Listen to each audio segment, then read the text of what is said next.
వైఎస్ఆర్ జిల్లా బద్వేలలో AP titling land యాక్ట్ను ఉపసంహరించుకోవాలంటూ బార్ అసోసియేషన్ ఆధ్వర్యంలో స్థానిక న్యాయవాదులు నిరసన ర్యాలీ చేపట్టారు।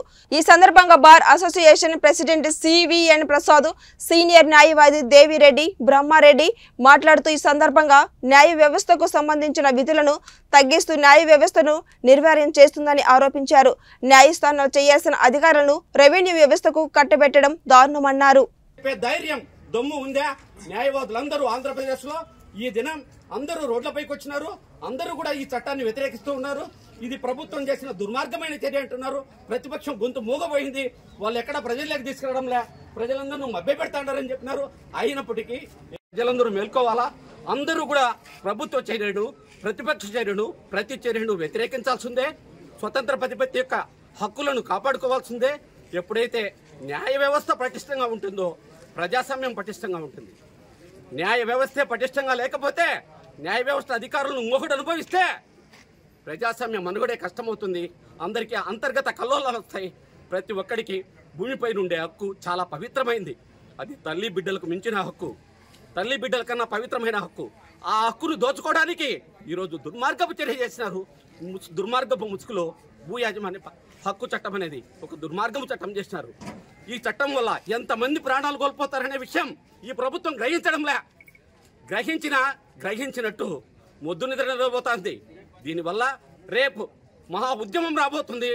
జనవరి 26 నాటికి ఆంధ్రప్రదేశ్లోని న్యాయవాదులందరూ ప్రజా సంఘాలన్నీ కలుపుకొని, ప్రజలందరినీ కలుపుకొని ఆ రోజు రిపబ్లిక్ డే రోజు మరింత బలంగా చేయాలని చాలా చోట్ల సంకల్పించుంటారు। అందరూ కూడా బలంగా చేస్తారు। ఈ ప్రభుత్వాన్ని వ్యతిరేకిస్తారు, ఈ చట్టాన్ని వ్యతిరేకిస్తారు। ఈ చట్టం చాలా దుర్మార్గమైన చట్టం।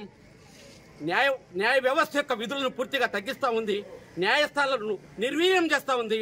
ఎప్పుడు కూడా ప్రజాస్వామ్యంలో న్యాయస్థానాన్ని నిర్వీర్యం చేయకూడదు। న్యాయస్థానమే ప్రజాస్వామ్యానికి వెన్నెముక। అది ఒక్కటే ప్రజాస్వామ్యాన్ని కాపాడగలదు, ప్రజలను కాపాడగలదు। ఎప్పుడైతే న్యాయ వ్యవస్థను నిర్వీర్యం చేస్తారో ప్రజాస్వామ్యమే నిర్వీర్యం అవుతుంది। ప్రజలందరి మనుగడ కష్టమవుతుంది, అంతర్గత కల్లోలు వస్తాయి। కాబట్టి ప్రభుత్వాలు ఈ విషయం మీద వాళ్ళ ఆహానికి పోకుండా యోచన చేసి ప్రతిపక్షాలు కూడా దీన్ని తీవ్రంగా ప్రజలకు తీసుకొచ్చి ఈ చట్టాన్ని రద్దుపరచాలని లేదా పునర్సమీక్షించాలని, అందరికీ హక్కులు భద్రపరిచే విధంగా చర్య తీసుకోవాలని న్యాయవాదులందరి సమక్షాన మేము కోరుతున్నాం। కలిగిన న్యాయ వ్యవస్థ మాత్రమే, మరో వ్యవస్థ దీని వివాదాలను పరిష్కరించకూడదు। అట్లా పరిష్కరిస్తే ఈ వివాదాలను పరిష్కరించడంలో, స్థిరాస్తుల విషయంలో ఎటువంటి న్యాయం జరగదు అని అందరూ గుర్తించినారు। రెవెన్యూ వ్యవస్థకు వచ్చేటప్పటికి వాళ్ళకు సివిల్ చట్టాలతో సంబంధం లేదని చెప్పినారు।